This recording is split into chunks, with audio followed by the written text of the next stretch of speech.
दुनिया भर में नए साल का शानदार स्वागत हुआ, लेकिन बीती रात दुबई में नए साल के जश्न के दौरान दुनिया की सबसे ऊंची इमारत बुर्ज खलीफा के पास एक 63 मंजिला होटल में भयंकर आग लग गई।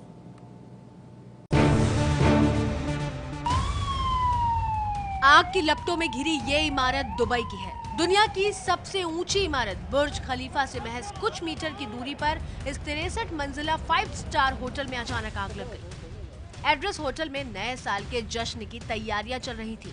रात 12 बजे जश्न मनाया जाना था, लेकिन स्थानीय समय के मुताबिक रात 9:30 बजे अचानक होटल की पहली मंजिल पर आग लग गई। आग की लपटें कुछ ही देर में ऊपरी मंजिल की ओर फैलती गई।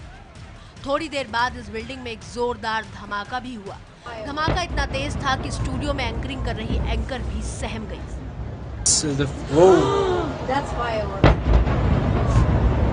We were waiting for the fireworks to start, and near this hotel, there was like a small, orange light. So we thought maybe they're rehearsing for something. So we didn't really care about it much. But then it kept growing and growing, and then there was smoke, and we just pulled our phones out and we started recording, and it was a fire. Then we saw the flames that were obviously on the other side of the building, but they were coming around this side, and we looked. There was two particular areas. One about the 8th floor. And that was taking hold quite badly, and then there was another fire further up, about 25-30 floors up. आग लगने के बाद आसपास के mall और building में हड़कंप much गया। लोग बाहर निकलने की जद्दोजहद करते दिखे। किसी को कुछ समझ में नहीं आ रहा था।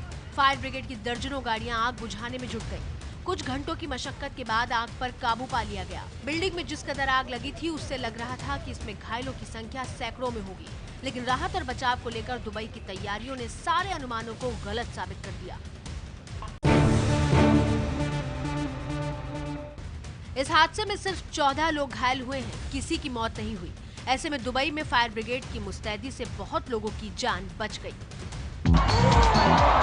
हादसे के बीच नए साल की वो घड़ी भी आ गई जिसका पूरी दुनिया इंतजार कर रही थी। एक तरफ होटल से धुआं निकल रहा था, तो दूसरी तरफ बुर्ज खलीफा नए साल की शानदार आतिशबाजी से जगमगा रहा था।